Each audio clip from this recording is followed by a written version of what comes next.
Good Monday afternoon, guys. Jerry Miller. Welcome to the I Love CVille Show. It's good to be with you. We are live in Charlottesville, the Commonwealth, the country, and the world on the I Love CVille Network. You, the viewer, can influence the discussion and the pace and tempo of today's show by putting your comments in the comments section, and we'll share that perspective live on air. A lot of news we're going to get to today. Always Monday, we're loaded. We'll talk schools. We'll talk Albemarle County, Charlottesville City. We'll talk education secretary nationally that wants schools to open again as this becomes one of the hot-button political issues as we head into the November presidential election. So we'll talk about that from a macro and micro standpoint. Washington Redskins in a world of media attention and media trouble.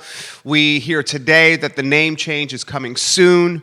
We expect 2 or 3 to be favorites in the changing of the Redskins name. We'll relay those names to you on the I Love CVille Show, and we'll talk about Daniel Snyder's inner circle eroding right before our very eyes. We have the Patriot League from a college sports standpoint. The Patriot League has now canceled fall sports. So this follows the heels, as we said last week, the Ivy League canceled fall sports.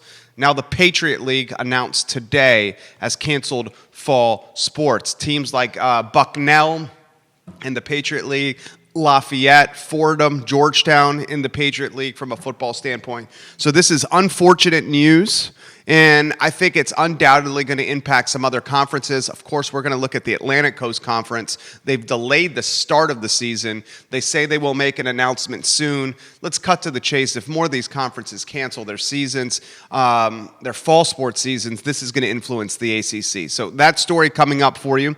We'll talk about a chef in Charlottesville who's making meals for homeless people across Charlottesville and the Shenandoah Valley on the program.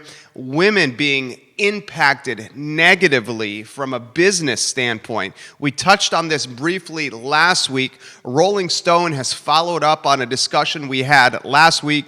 Women, especially those working in finance and science and engineering, male-dominated fields, are not getting the in-person FaceTime with their bosses, and that is impacting promotional climbs on the vertical ladder in corporate America. Furthermore, you know this as well as I do, women disproportionately carrying the burden at home. It's not right, it's not right, it's not right. Oftentimes, they're the primary caregivers, and imagine the challenges of trying to climb a corporate America ladder that's dominated by men, while also being the primary caregiver at home. It's just an extremely challenging time for all of us. In particular, Rolling Stone outlines, and I'll have this story for you, women trying to climb a vertical ladder. And guys, Bloomberg reports, and this is some good news, that New York City, for the first time since the pandemic, has not registered a death due to COVID-19, and that happened on Sunday. So some good news for the Big Apple. For so long was the epicenter of destruction when it came to COVID-19. Guys, this is the I Love CVille Show. We're live in Charlottesville, Central Virginia, the Commonwealth, the country, and the world, thanks to a number of different fantastic businesses that we work alongside. We love to support and shop local. 2 of our favorites, Interstate Pest and Service Companies and Scott Wagner Chiropractic and Sports Medicine. Interstate is a 4-generation strong local family business. 4 generations of local and family business behind this company. They are crushing it, and they do it because they're crushing it because they do it the right way. They're good to their team members, they're honest, they're priced fairly, and they work hard. And it's Interstate Pest and Service Companies, a home's best friend. And Dr. Wagner, I mean, I am proud to work alongside businesses, 112 of them on our roster. Dr. Wagner, changing people's lives through chiropractic care, sports medicine, and physical therapy. Scott Wagner, chiropractic and sports medicine. Who's got your back? Dr. Wagner does. Judah Wickhauer is our director. Judah, why don't we flash really quickly to that handsome mug of yours? You wave to everybody and say hello. This man deserves a lot of props. The director of the show, Judah Wickhauer, 3, 2, and 1. Say hello to everybody. Hello. There you go. We're going to get a little quicker on that transition. Let's go to headlines, boys and girls. And let's go to CNN. Put the CNN headline on screen. We have a crossroads that is creating friction. Now it's just friction. Soon it's going to be a knockdown, drag out, fight, and brouhaha. And that's between teachers and administrators at the local level, teachers and administrators at a national level. Teachers are saying, and it's not just in Charlottesville, it's not just in Albemarle County, it's in Fairfax. The superintendent for one of U.S.'s largest public school systems has a message for our Secretary of Education, and she says, basically, you can't put every kid back in a school. Okay, so we'll cut to the chase here. Albemarle County now has an open letter that they've written to school board members and to the superintendent of Albemarle County Schools. In a nutshell, very similar to the city of Charlottesville letter. COVID-19 causing concerns. We're seeing a spike in cases. County teachers are urging administration to reconsider the opening of face-to-face education this fall and instead pivoting to an entire virtual opening. So, very much like city schools, very much like city teachers, the county teachers also concerned.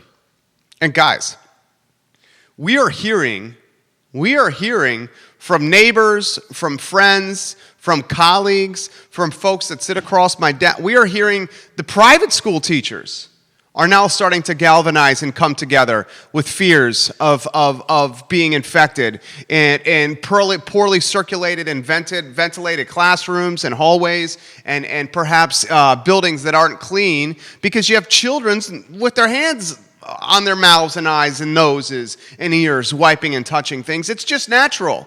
It's just natural. So this is only gaining steam. It is only gaining steam. County teachers now an open letter to go with the city teachers with an open letter. And boys and girls, there's rumblings about some kind of private school unification with teachers across many different institutions and private schools. So it's a very interesting time. You're seeing a topic being politicized without question, and it's a topic that will gain momentum as we head to November. I think, I said it last week, I'll say it again, I stand with the teachers. These are the folks that are on the front lines. I stand with the teachers. If they're not feeling safe, we got to listen. And all they're asking for right now is a little bit of planning and a little bit of runway so we can get more experience in a virtual setting as opposed to making a decision of virtual or in person at the last minute. It's very reasonable. Let's get ahead of this. And let's put a plan in place. We'll follow this story very closely at both macro and micro level. Now let's go to something that is going to impact a lot of us. Let's go to the headline from ESPN. Let's put that on screen. The Patriot League canceling fall sports. Judah, do you have the Patriot League and ESPN on screen? You do. Thank you very much. So the Patriot League is canceling a fall sports season. This is a devastating blow, and it's not a power conference. It's not a major conference. It's not a conference that, frankly, unless you follow sports, you're really not even going to know a lot of people in the Patriot League. You may know the Patriot League from a basketball standpoint, and from a basketball standpoint, you have an American University, a Boston University, Lafayette, Bucknell. From a football standpoint, I bet a lot of you, unless you have a kid or you graduated there from yourself, you don't know much about the Patriot League. Let me introduce you to the league. Football. Holy Cross is in the Patriot League. Lafayette, Bucknell, Lehigh, Colgate, Fordham, and Georgetown. One more time. Holy Cross, Lafayette, Bucknell, Lehigh, Colgate, Fordham, and Georgetown. They're not going to have a fall sports season. That was just announced. We discussed last week on this very program the influence of the Ivy League. If you remember in March when the ACC tournament was canceled, this was before the big dance, before March Madness was canceled. In March, the Ivy League said, we're going to cancel our conference tournaments. They were the first to say it. And within 36 hours, pretty much every conference in America had responded. Ivy League last week says we're canceling fall sports. Immediately after the Ivy League said it was canceling fall sports, you had the Big Ten say we're going to go conference-only games. We're not going to play out-of-conference games. Then you had the Pac-12 conference-only games. Then you had the ACC say we are going to delay the start of play. Now the Patriot League is the second conference that said we're canceled altogether. As more fall and as more choose not to play sports in the fall, unfortunately, the peer pressure will influence other presidents, athletic directors, and boards of visitors. I'll say it again. I've said it many times on this show. As a diehard UVA fan, we can hope as cautious optimists, as folks that are realistic, that read tea leaves correctly and very often do so. We hope for football played in front of empty stadiums where we could at least watch the game on television, outside on a TV at a bar, or outside at at home on our deck or our inside viewing environment. I just would rather have something that'll impact the economy positively, because it'll drive people out to watch games in a safe and social distance fashion, and it's not going to crush us from a morale standpoint. Do you guys remember in March when we found out that conference tournaments were canceled? And then in March when we found out the NCAA tournament was canceled? Do you guys remember that? That was a kick in the private parts. Weren't we all soul crushed and devastated and demoralized and downright depressed? I was devastated. I was demoralized. I was downright depressed. Throw in a little disgusted. Downright dirty. Let's have some fall sports. Let's hope. At the same time, we need the safety of the student athletes and dudes and dudettes. There's kids playing football. And guess what happens when 18, 19, 20, 21, and 22-year-olds are playing football? They're spreading COVID to each other. Of course they are. They're tackling each other. They're falling on top of each other. They are sweating on each other. They are breathing heavily on each other. You cannot play football with a mask on. They are bleeding on each other. Of course, football players are spreading COVID to each other. Another headline from sports hits close to home. Washington Redskins, Judah Wickhauer, get it on screen. Washington Redskins, and Washington Redskins. They will retire the Redskins name and logo. They announced that Monday. They will be retiring the nickname and logo after completing a thorough review. The review began on July 3rd. Dan Snyder, the owner, and Ron Rivera, the coach, are working closely to develop a new name. There are a lot of suggestions that are out there that are being reported. And in fact, I'm going to go to my phone. And Judah, let's get them on the screen over here. I'm going to slide over here. I'm going to look at this headline, and if you guys want to look at the screen, it's coming up as we speak. So this is from the Richmond Times-Dispatch. I'm going to put this on mobile. It's loading here. The Warriors, the Red Tails, or the Red Wolves. So evidently Daniel Snyder, and look at the screen if you could. This is from the Richmond Times-Dispatch. I subscribe to 5 newspapers, day-to-day newspapers: Richmond Times-Dispatch, Daily Progress, Washington Post. I read religiously. I subscribe to Barron's.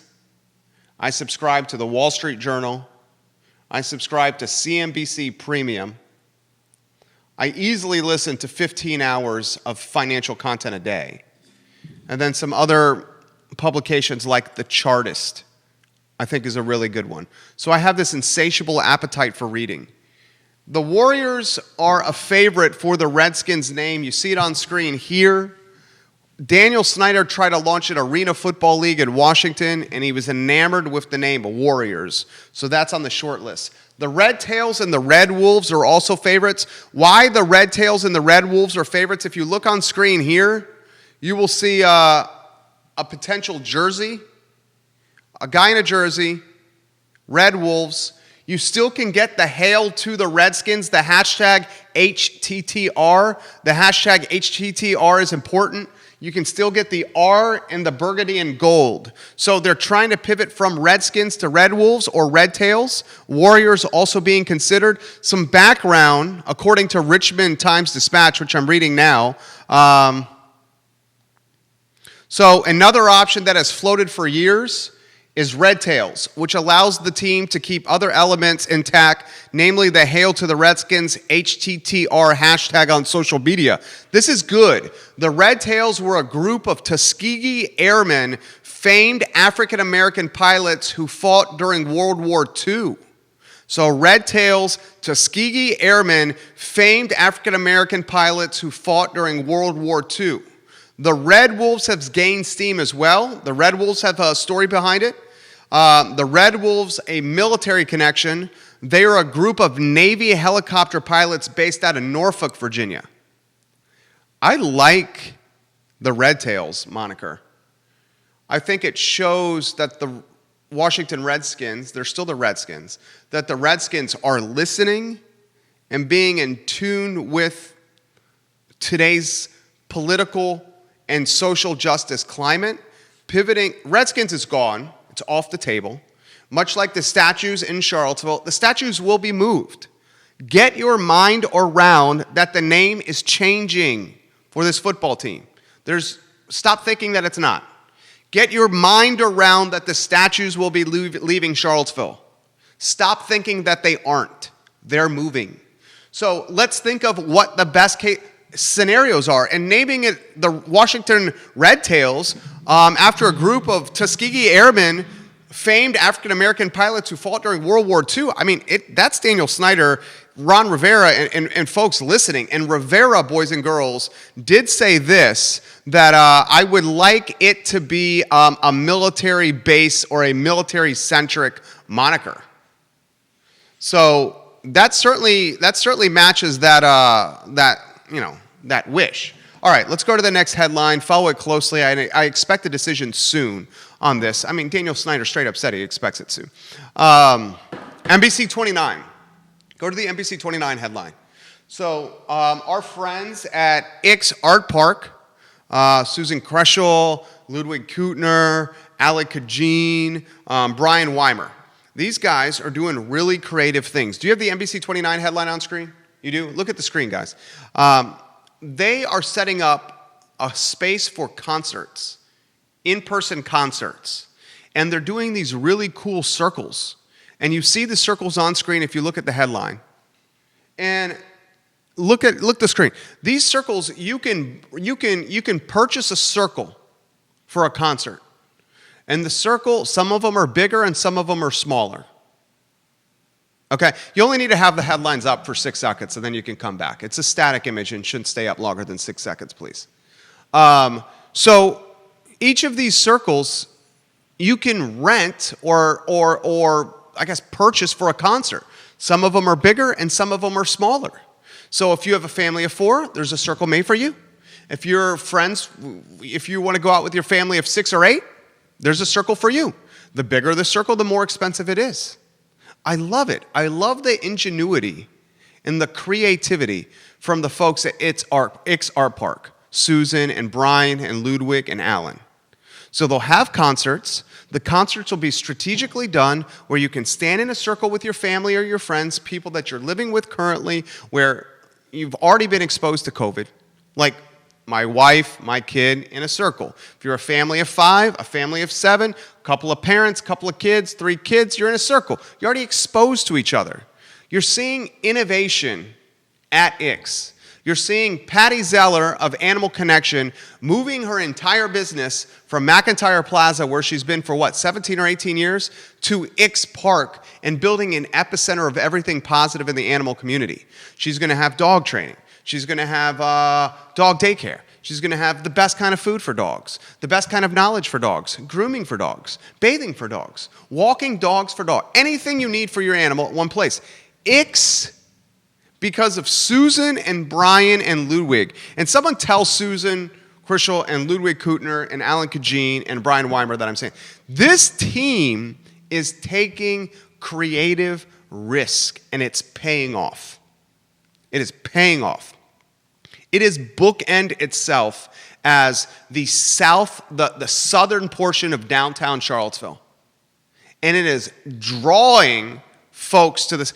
The restaurant, I'm going to say it right here. The restaurant in the city of Charlottesville that has had the most success And I'm talking like locally owned restaurant, city of Charlottesville, just one location. Not multiple brands, just one location. The restaurant that's having the most success in the city of Charlottesville because of its size, the quality of its food, and its drink is Three Notch right now. Three Notch is a converted airplane hangar. It is arguably the largest dining room in the city of Charlottesville, especially since Wild Wing Cafe is closed. It is a converted airplane hangar. On top of that, Three Notch has a dope outside spot. I've seen my guy, Bellamy Brown, who's coming on the show in a couple minutes, chilling out there with the man, the myth, the legend, Dave Norris, and with Elliot Harding. And I'll ask him, the outside spot at Three Notch is dope. It is so nice. Look at what X is building, and look at what this X Park and this X Art Park brand is becoming. It's impressive. It is impressive. And Patty Zeller and Animal Connection are going to add to that. I love the circles to rent for concerts, guys. I love it. It fits your mission so well. Next headline, Bellamy's coming up in 2 minutes here on the show. How about a positive story here? This is we're full of positive stories today. I love the positivity in today's show. So, Judah, the Daily Progress headline. Harrison CVille, who I overlapped at UVA with. Harrison CVille's University of Virginia graduate.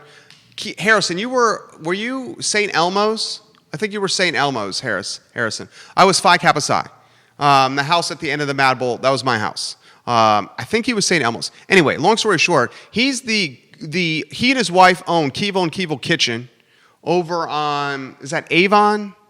Yeah, that turns into Avon. It might not be there. It's the old Gibson Grocery. CVille and CVille Kitchen. This dude is crushing it at CVille and CVille. He's making meals for homeless folks all over Charlottesville and now in the Shenandoah Valley. He's literally, guys, creating, the restaurant launched hashtag Feed Virginia in response to COVID-19. The free program uses fresh, locally grown ingredients to provide meals to vulnerable community members using the restaurant's profits and other donations. I mean, Harrison, I applaud you. Jennifer, applaud you. Okay? This guy's been in business for 13 years. Remember when he ran Brookville Restaurant on the downtown mall? I think Brookville is now the Bebedero. The dude knows how to make a sandwich. And now he's feeding homeless left and right. When you see Harrison CVille, give the guy some props. Please. I mean, so impressed. Bellamy Brown coming up. Keith Smith 110. 5 to 6 headlines that we haven't got to, still to get to, including women in corporate America, science, engineering, math, and finance. Clearly, according to multiple media outlets, Bloomberg, The Rolling Stone, CNBC, and MarketWatch, this is the vulnerable population that is being bypassed for promotions in finance and engineering and science and technology because they are not getting face-to-face interaction with their bosses. So we'll have that story for you coming up. Judah, I'm going to reach out to Bellamy now. In fact, it's ringing, Judah, giving you a heads up. This guy's good people, Charlottesville leader, entrepreneur, man works in finance, big-time people. He's a thought leader. He's an influencer. We got you on the line, Bellamy. Let's see that handsome face of yours, if we can get the camera turned on. Jade, okay, there we go. There we go, sorry. All right, I love it. And J-Dubs, we got him on screen. Okay, Bellamy, you're live. What's up, dude? You're always looking sharp. Que pasa? What's been good since we talked last on the show? I don't know a lot. Obviously, the last time I was there was election day, and it didn't turn out how you would expect a normal campaign. But I've learned a lot through that process, and have found the areas that need to be tweaked, for I guess future success. And I've just been a lot of introspection. Obviously, COVID hit and kind of changed things for everyone, and just want to continue to encourage folk to wear their masks and take precautions. Just recently found out that a family member has it, so it's not something to be joked around with. And then other than that, just been kind of taking it easy. Bellamy Brown, kind enough to join us. Okay, the show is yours. I'm going to adapt to you. You got your pulse on the news cycle. I love your content on social. It's engaging. It's thought-provoking. Show is yours. What news cycle story or topic has intrigued you of late? Well, I guess the one as of late would be the policing situation or policing matter downtown. I think that given my own background and experience with being profiled and how that went, and really looking at the climate of where we are today in our country, I think that this is a time that we shouldn't waste. And I think if the agenda seemingly is to demonize the police at all costs, that really kind of works against getting justice for brown and black Americans and Americans in general. So when I initially observed the Citizen video, it kind of tweaked me the wrong way, and I thought that we had a shitstorm, so to speak. I don't know if I can say that. You can.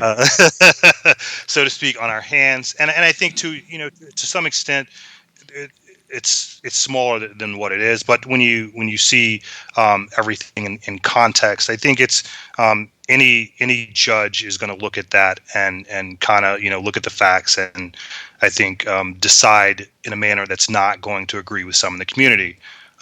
So for me. When I in my incident, I had street crimes roll up on me. No markings or anything. It was about 6 of them, and me and my buddy. So just going through that, it's it's scary, in and of itself. To see that, in this particular position, the officer, it wasn't his natural inclination to pull a weapon or to pull mace or anything else. And to be able to say, I can handle this without using deadly force. Those are the types of decisions that we need on the street. Now you can debate, if you're not looking at the videos and everything in totality, you can debate whether it was necessary or not. But if you're actually looking at it and you're being truthful, I think that you may come down on a fairer side. So, and I've seen a lot of voices out there that are swinging the conversation toward one way without any counterbalance to what we're actually looking at. And I think that what we're looking at is trying to have integrity within these interactions. It's not to demonize the police at every turn. I agree 1,000%, like I usually do with you. And I often say on this show, perspective that might not be the cool perspective or the popular perspective. I'm going to throw this to you here. I watched the on-person video of the police officer from start to finish. This police officer gave Mr. Gonzalez every opportunity to leave the mall, handed him a water, said, I will not arrest you if you get off the mall here. Tried to help the guy, checked on the guy, did everything humanly possible, and then finally Mr. Gonzalez said, I'm not going to get off the mall, I'm going to have a 22-ounce soda and a cigarette, and I'm going to stay here. And then he kind of, I'm going to straight up say it, he resisted. I mean, from my standpoint, I thought the police officer handled it extremely well, and I think what's happening is something that happened in the community is being exploited, or the narrative is trying to be manipulated to try to drive home an ulterior motive. Yeah, I would agree with that 100%, and I'm not afraid to say that, because again, this system of what we call criminal justice, all the way from meeting a police officer till you get through the court system. Having been through it, this is something that I'm serious about, and I think we get voices out there that are not necessarily serving the community as a whole, or those who would necessarily benefit from solid criminal justice reform, and just want to again drive a narrative. And I'm passionate about this space, so I'll speak against anything that I feel is not is being disingenuous, so to speak. I think your leadership on council would have been absolutely needed right now. Have you considered in the November, so December, January, February, March, April, May, June, so like 9 months, a lot of stuff has hit the fan here. Have you thought about this? Oh my gosh, I could have been here dealing with all this. I mean, have you reflected at all on any of that? I mean, I have, and it's it is what it is. I mean, I'm still I still have contact with a few counselors, and so I understand the framework from that aspect. But again, if the number got punched for me to serve, I would have served to the best of my ability. I think that I mean, that's all you can do, at the end of the day. So, Throw this to you: the community with COVID and how it's yeah, managed COVID. What have you yeah. followed and watched? Well, so for me, I think like early on, um, when we started passing out these flyers, I was one of the ones that went and knocked door to door because being in finance, I see the things that are happening there, and I can typically tell when things are getting noticed over there. It's really legit out on the ground, and nobody was really taking it seriously. But I would go out and try to pass out the resources and things like that. And then I watched as the national response was crap, still is crap. The state response seemed to be going in some direction, kind of had a pullback, but seems to have leveled out a bit. But we still have a lot of people that are not necessarily taking it as seriously as we should. And I think that either way, we're not getting any national leadership, through the rest of the election. So it's going to remain on, what the state does, what the locality does, and what we do individually. And we really have to take this seriously. That's kind of what I've observed. When they started to do more of the, this is messed up, and you can hear people not really understanding everything. It made no sense from my perspective for me to continue to try to navigate that. So I just kind of pulled back from that. But I've been watching since then, and those are, if we're doing the core functions of taking care of ourselves and taking care of our family members, and being responsive to wearing masks and taking these precautions, I think we can weather this storm as best as possible. Again, we're at 138 plus thousand dead Americans. And again, we're not going to get this national leadership that we need. Let me throw this to you here. COVID-19 and this pandemic are undoubtedly impacting black and brown folks at a much greater rate than white folks. Yeah. And I am so terrified, and I'm curious of your take. I am so terrified that this is going to create an educational gap, further the educational gap. Yeah. I'm so terrified, and this is the space that you're in, that this is going to further the wealth gap. Yeah. People that have money are going to get private tutors or figure out in-person education of some kind for their kids because it's their kids. Okay? Yeah. So, you obviously have thought about this. You are a champion and a voice for so many here. What is your perspective on all this? No, I agree with you 100%. If you have capital, you can obviously weather this storm that's there. For those who are on the poor end, brown and black Americans, and also, lower income, it's going to be a lot tougher. You still have a lot of confusion out there. Things aren't necessarily clear. You have the debate about schools. You have, the debate about healthcare and everything else.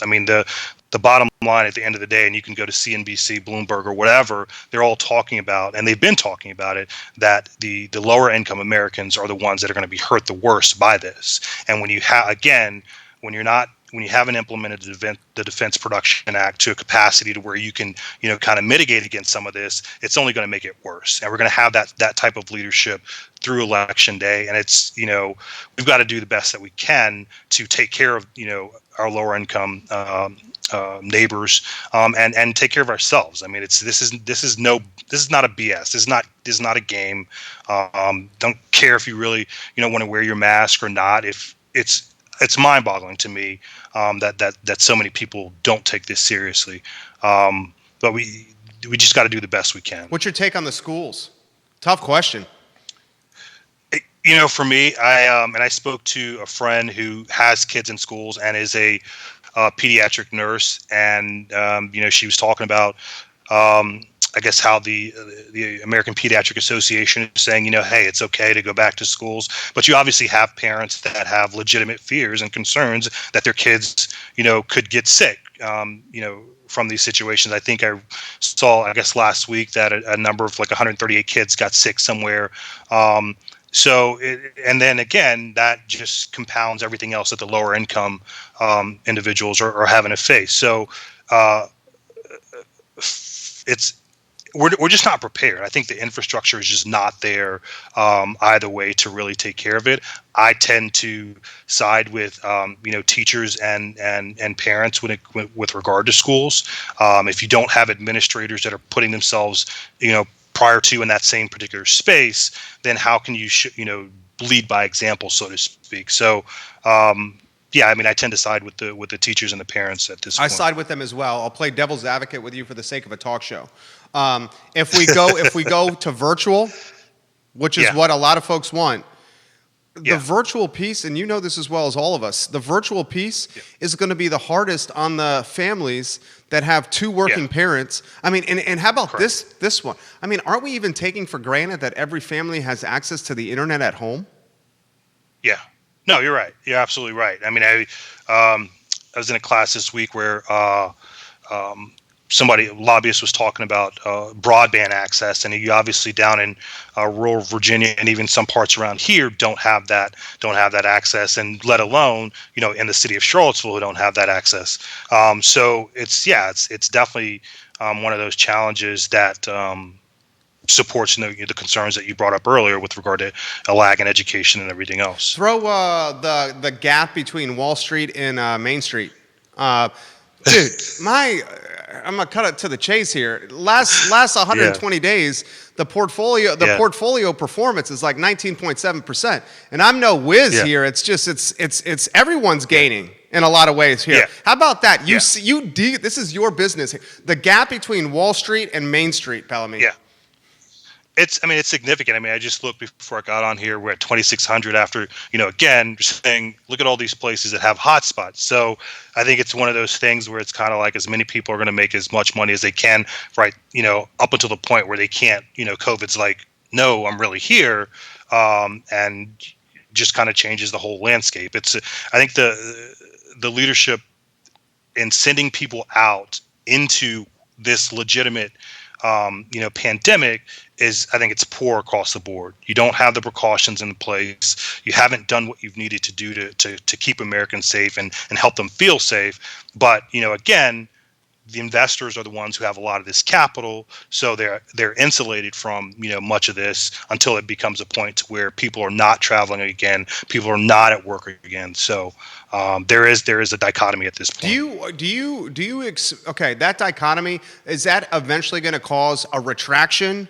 And then you also have a candidate in Biden that a lot of folks is market negative if he gets elected. That's just what finance folks are saying, which Yeah. Well, I think the some of the research that I've heard is the pullback is looking at between 30 and 40 if and when it does occur. 30 and 40% if the research shows that you've read, if Biden gets elected, a 30 to 40. Well, no, sorry, that's just the COVID part. With regard to Biden. I've seen those that have been against, but more recently I've seen a few that have said he may not negatively affect the market as much as many things. So I think what is this, July? I guess as summer starts to die down, you may start to hear that drumbeat a bit more, and that'll kind of balance out some of those market concerns with regard to him being president. We're going to go from one Marine to another, and your boy Keith Smith coming up next. He's already he's saying give Bellamy props right now. I'm getting that from you. All right, but before we do, Bellamy, you're the man here. We love you on this show. Anywhere you want to go, you got a final word, anything at all, with a lot of folks watching you. I mean, my final word is, please take take COVID seriously. Do wash your hands, wear your mask, take care of yourself, take care of your family, because legitimately this is no joke, and we have to be responsible until we get through this. Amen. Thank you for coming. Thank you for joining us. Absolutely. Love this guy, Bellamy Brown. Thank you so much for joining us on the show. You guys know I'm a huge Bellamy Brown fan on this show. Jude, I'm going to reach out to Keith Smith, and then I'm going to take your comments and questions, put them in the comment section, and we will relay them to everybody on the show. Judah, I have the fabulous Keith Smith on the line. Give me a thumbs up when we can welcome the distinguished gentleman who's looking distinguished per usual. Keith, I'm getting the thumbs up from our buddy, Judah Wickhauer. You were live on the I Love CVille show. My friend, how are you? if I was doing any better, to be illegal. Doing great. Doing great. I say this every Monday. You've got to put me in a different slot, man, because how can I top what Bellamy just did? I mentioned your name in the interview, Right? and he smiled. He is a huge fan of you, as you know, and the feeling is reciprocated to him. Well, we're two good-looking dudes, so. And Marines. Well, that goes without saying. Yeah, it's funny to talk a little about Bellamy for a minute. I put it in the feed. He's part of the Sorensen Institute. He's a graduate of that. And folks who do not know anything about that, this is part of the Weldon Cooper Institute at UVA. And first of all, to get into it is super difficult. To graduate it is super difficult. And the whole premise of that, and if you really listen to what Bellamy has to say, it's all about bipartisanship and trying to work together and solve some of these things. So, if you really listen to the man, he emulates those attributes. I agree. So somebody has some time, play around with Google. It's a big deal to be a graduate or alumni from that. Everybody from the governor on down. He's exactly right, guys. Keith Smith of the Yes Team Realtors, he and Jonas Smith, trusted advisors in the game. His show, Real Talk, airs Tuesdays and Fridays at 10:15 on the I Love CVille Network. I'm following your lead, Keith. Talk to us about the weekend. Weekend was good. To be honest with you, we had 12 open houses out in the market. It was not a really good turnout at a certain price points. Actually, a little bit slow. I think what Jon and I were talking about this morning. I think folks are not really talking about it, but I think folks are taking a lot of vacation. So July as a month normally is a slow real estate month. But, everybody's kind of predicting July to be the new spring. But we're seeing a lot of folks are traveling, and it's kind of feels like a normal July from a showing perspective. But on the other hand, units keep on coming on the market to active. So it's kind of this weird thing that nobody's ever seen before, and trying to interpret it and understand it is a bit tricky, right? It takes a little bit more artistry than skill and data to get there. So that's what we're seeing. I was at a particular open house, and unfortunately we didn't have anybody show up. It is what it is, and I think the market is still humming along. It's really these micro markets, and we're going to talk a little bit about that tomorrow. We're going to talk about why rent versus own, do some great statistics and kind of show that stuff. So we're looking forward to it. I'll throw this to you. So inventory is coming active. It's growing, but it's a price point thing, and we'll talk about this tomorrow. The 200 to 300 to $400,000 price range, it's on parity. If something comes in, it goes off. The upper end of the market seems to be a little bit slower. We can't figure out why. This is new to everybody, but we're trying to get our fingers on the pulse and report in some good information. How about the folks showing up at the open house? Are these window shoppers, serious buyers? And then the second part of the question, their temperature with everything that's going on and going into a place that's not theirs. So I'll talk about the second first. That we've really set up effectively. So everybody who did show up to the open houses, we have a protocol set up to go ahead and do that. Zero pushback. Everybody's super understanding. We have two agents at the house. One is a greeter, one is a person who walks through it. Everybody has to wear masks, gloves, booties. If there's more than one couple that shows up, or buying group is what we call it, we ask the other buying group to wait, walk around the neighborhood. If it's a little too hot, sit in the car. So that has been humming along. I think we're seeing a lot of vacation impact on stuff. The buyer profiles of the folks that are coming out, they seem to have already sold and they've got rental homes, so they're kind of waiting to see what the market is. That's what we're seeing. I'm sure other real estate agents are seeing some different traction. I do want to take a minute, if you don't mind, to give another shout out what we did on Friday. About this Thomas Jefferson Planning District Commission's emergency rent and mortgage relief thing. I'm still 10 feet off the ground from what we did on Friday. This is a huge thing. Folks need some help. they can reach out to me or whatever on PM, and we'll get them in front of the folks to help them pay their rent and pay their mortgage if they've been negatively affected by COVID-19. And let's touch on that again. On Friday, let's give a recap, the Cliff Notes version. Guys, if you're behind on your rent, here's an opportunity if you're a landlord or a tenant to dig yourself out of a hole, and it's through the Thomas. I'll get out of your way. Yeah, so the federal government CARES Act, we were able to grab $2.2 million of that. It's run through the Thomas Jefferson Planning District Commission and then the Regional Housing Partnership, which I chair. And we have some folks like the United Way and so forth and so on that helps us actually process that. But we secured this $2.2 million. And if you can't pay your mortgage or your rent, you need to reach out to the Thomas Jefferson Planning District Commission, and we'll put some numbers in the feed. And what they do is they pay directly your landlord or your mortgagee. It's a grant, free money. Free money, and there's not an endless supply. And I think it's available, is it July 15th? So thank you very much. July 15th, I'd get on speed dial now if you need the help to go ahead and do that. And so it's a really great thing. And thank you for you and Judah and what you guys did to help us get this out. That's a big thing. I mean, we've got a super positive result on it. So thank you very much, guys. Absolutely. All right, Keith, why don't you give us a snapshot for tomorrow? The rent versus own topic is so huge, and this guy is going to educate you on why it's a no-brainer to own. How about a little tease before we get people interested in tomorrow's show at 10:15? Got it. So just a quick look at Lake Monticello, right? Lake Monticello, the median rent is $1,576. So that's a median. There's some high and there's some low, but that's the median. So a lot of folks don't know, particularly Lake Monticello, you can use what's called the USDA loan, which is 0% down. To make a long story short, you're buying somewhere between a $200,000 and $250,000, $275,000 house.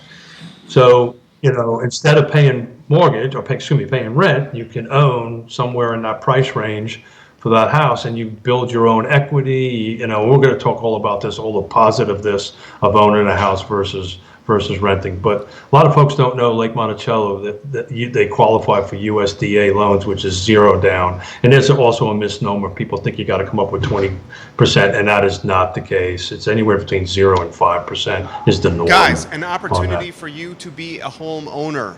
Keith and Jonas Smith of the Yes Team Realtors. I've seen them do this firsthand. My friend, anywhere you want to go, the show is yours. Man, I was listening to your show coming in. My vote is Red Tails. I like Red Tails. For what it's worth, anything military, I'm good to go with. And those were some awesome individuals, and any opportunity to celebrate them, I think is a great thing. So I'm on for Red Tails, and I'm just looking forward to tomorrow, my friends. So I know we got an exciting show on Friday, but we'll talk about that on Tuesday. Awesome. We'll see you mañana. Thank you, Judah. Thank you for everything you guys do. See you Bye, around. Keith. Keith Smith, guys, the Yes Team Realtors, trusted advisors in the game. And how about the stat from Lake Monticello? Lake Monticello is a fabulous neighborhood that is close to town. A fabulous family neighborhood that is close to town with amenities in the neighborhood in a thriving and booming Fluvanna County. Yes, it is booming. No money down, a chance for you to be a homeowner in Lake Monticello as opposed to renting. This sounds like a lot of you that are watching the show that are not in a home ownership position. Come on. Here's a good chance. It's a good opportunity here. Having the home ownership versus the rental, and this is coming from a landlord, okay? 27 tenants over here. Let me straight up tell you, one of the first paths for accumulating wealth, one of the first paths in your life that you have to build wealth is home ownership. Seriously, okay? And it's much more approachable and feasible than the stigma would lead folks to believe. A couple more headlines I want to get to before we wind down. Did you see the headline, Judah? And why don't we put it on screen?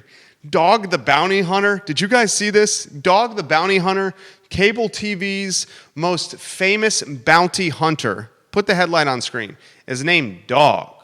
Yes, you heard me correctly. Dog. Dog the Bounty Hunter. He is searching for a man in Central Virginia. Searching for a man in Central Virginia. If I see Dog the Bounty Hunter around Central Virginia, maybe he's in Louisa, he's in Fluvanna, maybe Dog the Bounty Hunter is, trotting along the brick cobblestone streets of the downtown mall, had a nice cold pint of 3-Notch Minuteman at Citizen Burger Bar. Maybe Dog wants some clams and some oysters and some crab cakes from Daniel Kaufman at Public. Heck, maybe Dog wants to go to the Biltmore for some Crusties. If I see Dog walking around Charlottesville or Central Virginia, I'm going to be like, Dog, who are you looking for? Let us help you out. Dog the Bounty Hunter is in Charlottesville and in Central Virginia looking for a wanted man. We are on cable television right now on Dog the Bounty Hunter's show. Just want to let you guys know that. Just want to let you know that. Anja Andalik, welcome to the program. She's watching from Fig Bistro on the UVA corner. Another headline, and I'll close with the, women in business and a concern that I see happening. Before we get to that headline, I encourage anyone that's watching the show to watch Real Talk tomorrow on this network at 10:15 a.m. It's an insider's guide to real estate life and the pursuit of happiness. Tomorrow we discuss renting versus owning and the value of home ownership to you. Now, it's going to be impactful. I think it's going to be a very approachable knowledge and knowledge that either you that's watching may need or someone in your family, one of your friends may need. So make sure you watch tomorrow at 10:15 in the morning. We'll also dot the I's and cross the T's for those of you that are behind on rent or mortgage. There's $2.2 million sitting in a sack in Charlottesville. $2.2 million ready to be allocated for you, from you, to you, okay, from the CARES Act. So there's hope. There's hope. Now, Judah, let's close with the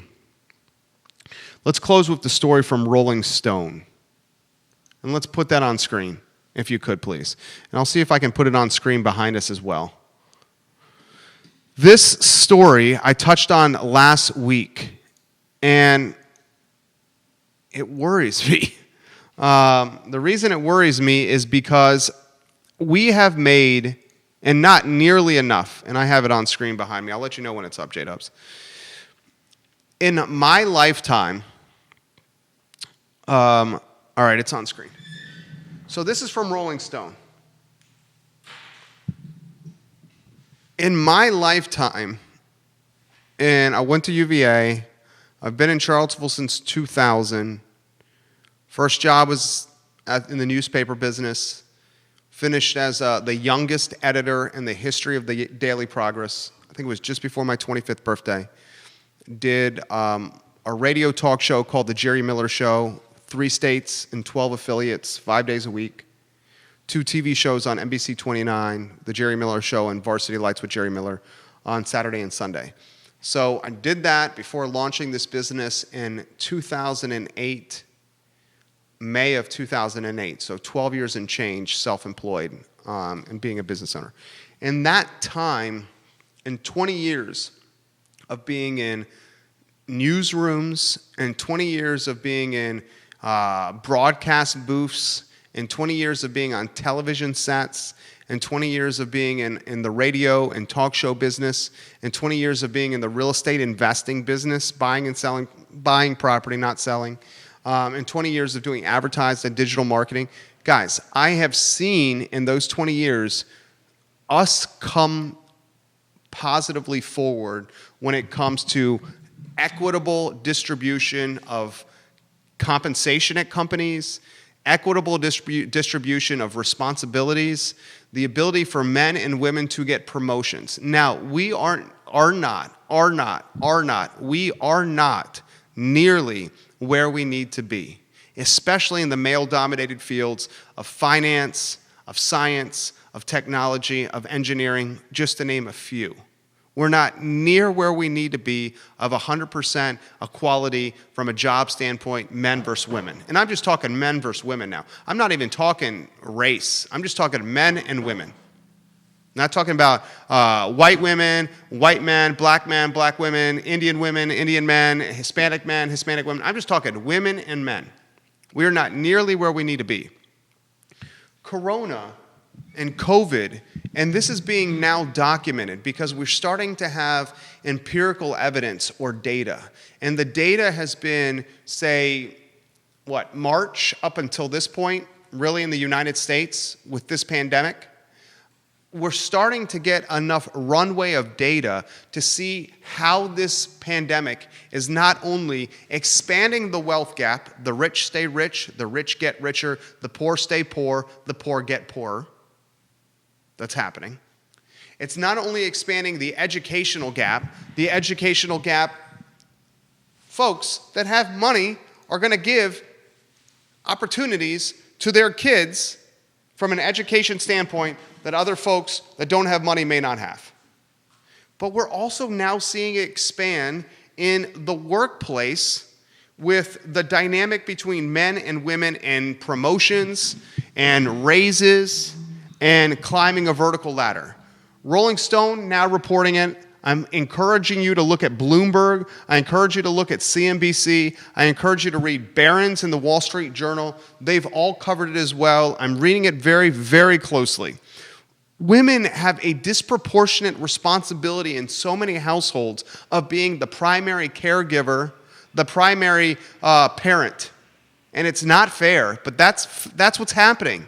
On top of the disproportionate responsibility of being the primary caregiver in someone's household, in a household across the country, we're also now seeing at levels we haven't seen in the last 20 years, literally 20 years, women being bypassed for promotions and raises because they're not getting the face-to-face time with their bosses in an office setting to prove their skill set, their worth, and whatever it may be. You talk to many females in science and technology and engineering and math, and they will say, we have to work twice as hard, be twice as sharp, and be twice as impressive as our male counterparts. And it's because it's a society or it's a systematic industry that is, frankly, promoted men ahead of women for generations. So the fear I have, and as I wrap today's program up, this is the fear that I have. This damn virus does not care if you're black, white, Puerto Rican, or Haitian. This damn virus doesn't care if you're poor or middle class or wealthy. But for some reason, this virus that doesn't care what you look like, anyone can get it. Anyone can get it. But for some reason, this virus is negatively impacting vulnerable people. And I'm not just saying health. I'm saying vulnerable from money, uncertain to pay your bills. Vulnerable from, we don't have internet at home. How's our kid going to learn online? Vulnerable in that both mom and dads have to work. Does that mean our kid has to go to Mimi and Pappy's house? And if they go to Mimi and Pappy's house, doesn't our kid potentially expose our grandparents? Because mom and dad have to work and the kid can't stay at home to learn? And now this virus, in 20 years of progress in science and technology and engineering and math and in finance, with being able to push females that undoubtedly earn promotions that are significantly better than their male counterparts, this hard work and progress we've made in the last 20 years, at least since I've been in corporate America and earning a living, I fear this progress is being eroded. And I'm going to straight cut to the chase. We have one kid. Talking about having another. We have one kid. And when I've seen, and I'm just going to speak for myself, I'm not speaking for anybody else. I've seen in the years of knowing my wife, 5 years and change, I've seen her quit a job in finance working for Blackstone, one of the premier hedge funds in the world, to move down here to work for our business. I've seen a 9-pound bowling ball come out of her body.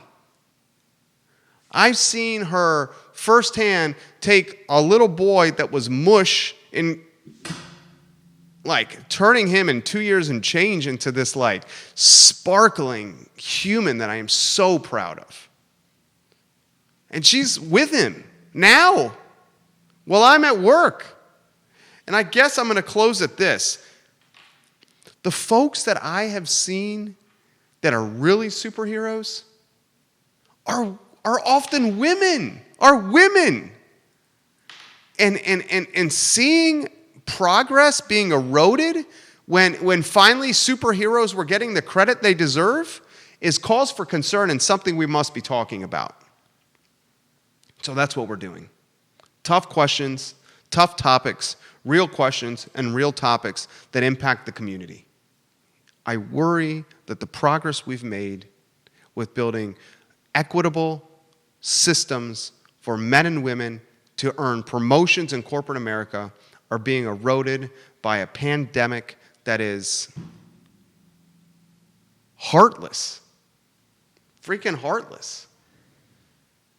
This is the I Love CVille Show. My name is Jerry Miller. Thank you kindly for joining us.